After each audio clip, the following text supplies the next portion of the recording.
Hello दोस्तों, welcome to my YouTube channel.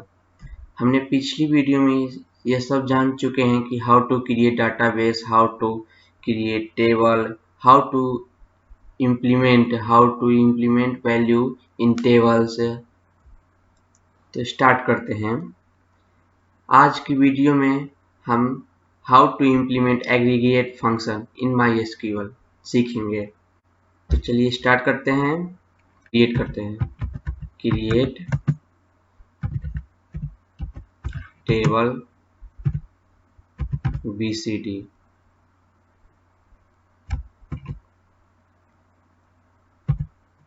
B integer type का है, सी इंटीजर टाइप का है। हमारा टेबल BCD क्रिएट हो चुका है।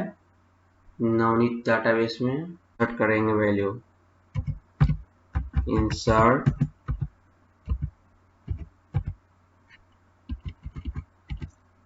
Insert into BCD value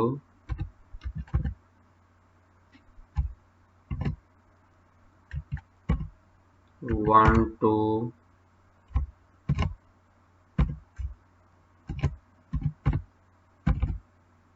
null 3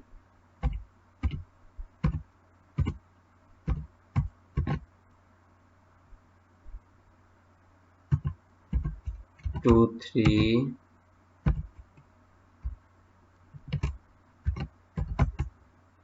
3 4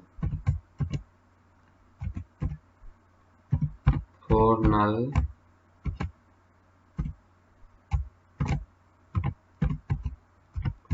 5 6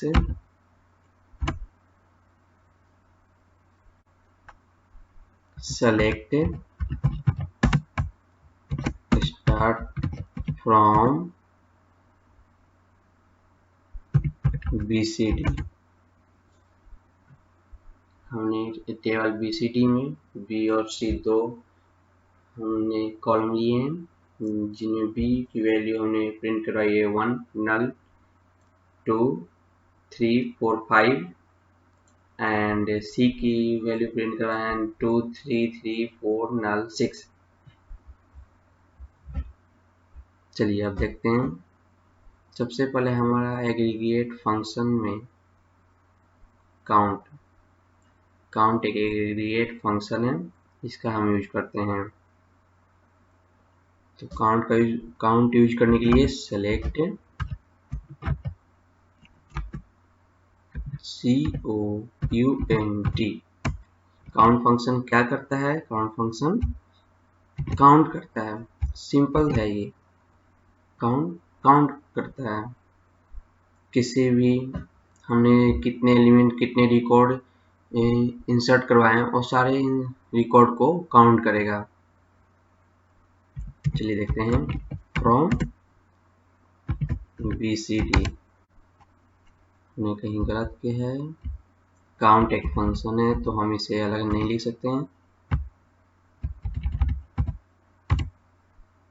ये देखिए, अब हम यहाँ पर देखते हैं कि काउंट B, जैसे B वाले कॉलम को हमें काउंट करना हो तो इसने काउंट करके 5 एलिमेंट बता रहा है ये, जबकि हमारा ये टोटल रो है 1 2 3 4 5 6। इसका मतलब यह हुआ कि इसने नल वाले रो को नेग्लेक्ट कर दिया, रिमूव कर दिया, और जो नल नहीं है उनको सिर्फ ऐड करके काउंट करके बता दिया। चलिए आप देखते हैं। सेलेक्ट काउंट डिस्टिंक्ट वैल्यू, आप देखते हैं डिस्टिंक्ट B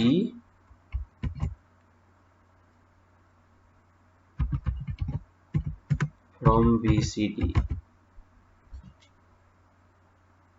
ये देखिए डिस्टिंक्ट वैल्यू इसने प्रिंट करवाई है, इसका मतलब सारे यूनिक वैल्यू होंगे। ये देखिए 1 2 3 4 5, इसमें कोई भी एलिमेंट रिपीटेड नहीं है, इसलिए इसने टोटल वैल्यू 5 प्रिंट किए हैं। चलिए select count,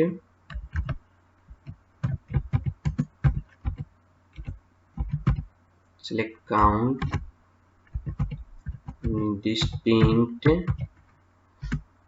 C from BCD। ये देखिए इसने 4 काउंट करके बता रहा है, जैसे क्योंकि हमारे पास 2 3 3 रिपीटेड टाइम है, 4 फिफ्थ रो नल है, इसलिए इसने तो इसको ऐसे ही हटा दिया, और 6 इसलिए इसने 4 काउंट करके बताया है।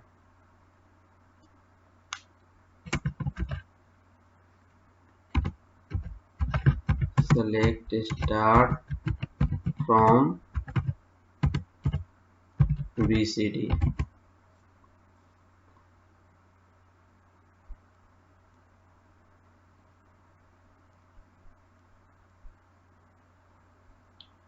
हम सम नाम की एग्रीगेट फंक्शन का यूज करेंगे। Select some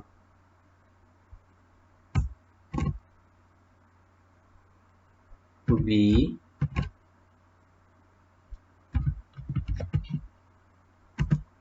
from BCD। ये देखिए जो बी वाले कॉलम है, इसने सम जो फंक्शन के यूज करने के बाद ये बी वाले कॉलम के सारे वैल्यू को ऐड करके इसने एक ही बार आंसर दे दिया। जैसे हमारे पास 5 4 9 9 3 12 12 to 14 और 14 प्लस 1 इक्वल टू 15। इसने एक ही बार 15 वैल्यू प्रिंट कर दी। चलिए अब देखते हैं।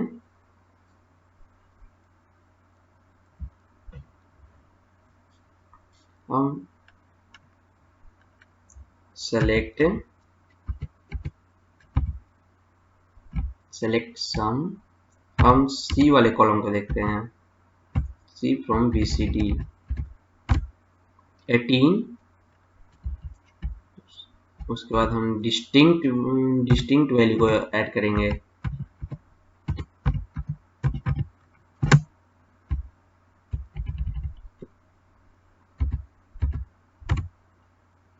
15। हमारे पास ये जो 3 2 टाइम्स रिपीटेड है, इसलिए इसने डिस्टिंक्ट वैल्यू में 1 3 को रिमूव कर दिया है। उसके बाद ओनली 1 3 को ऐड किया इसने।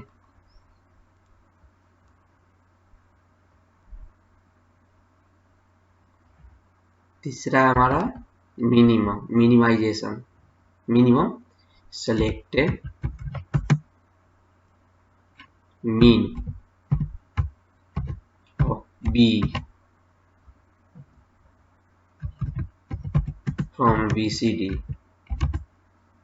1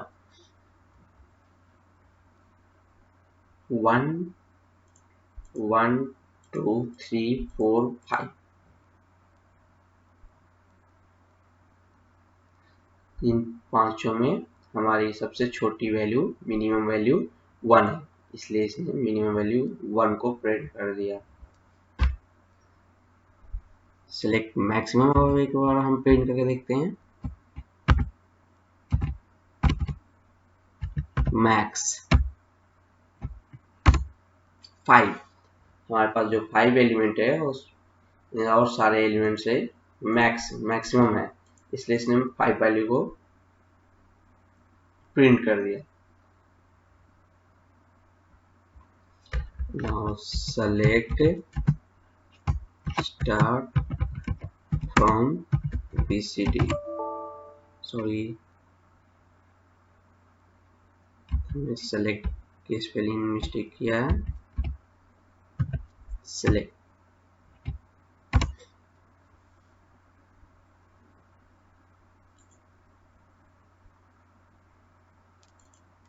अब हम देखते हैं कि एवरेज फंक्शन का यूज कैसे करते हैं। Select average of B column का हम एवरेज निकालेंगे फ्रॉम BCD 3 ओनली 3, क्योंकि हम यदि बी को ऐड करते हैं बी वाले कॉलम को तो टोटल 15 होते हैं और हमारे पास 5 रो हैं, इसलिए 5 3 जा 15, इसलिए इसने एवरेज 3 दे दिया। चलिए अब हम देखते हैं कि इन सारे फंक्शन को एक साथ कैसे यूज करेंगे। सो सेलेक्ट काउंट स्टार्ट, इसका मतलब यह हुआ कि हम सारे रो को काउंट करेंगे।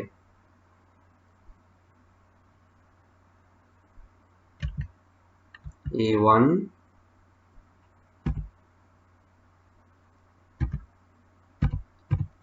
काउंट बी वाले कॉलम को, A2 count distinct value of C वाले कॉलम की डिस्टिंक्ट वैल्यू को काउंट करें। A3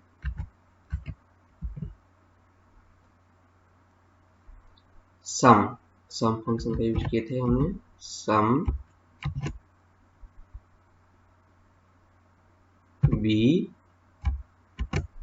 बी वाली कॉलम की वैल्यू A4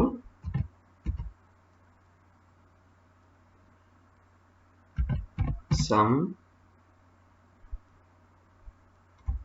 सी वाली कॉलम की value A5 sum distinct value of C A6, उसके बाद हमने किया था average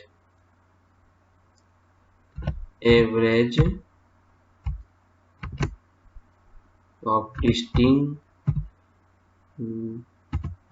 distinct value of C वाले कॉलम की डिस्टिंक्ट वैल्यू का एवरेज A7 एवरेज ऑफ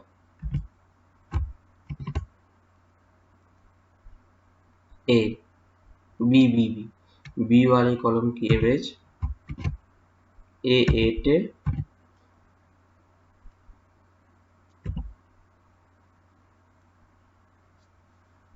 उसके बाद हम मिनिमम वैल्यू को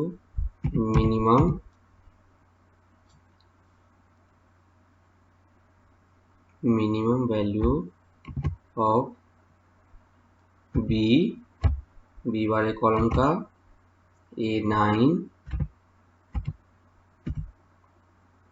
select maximum of column C A10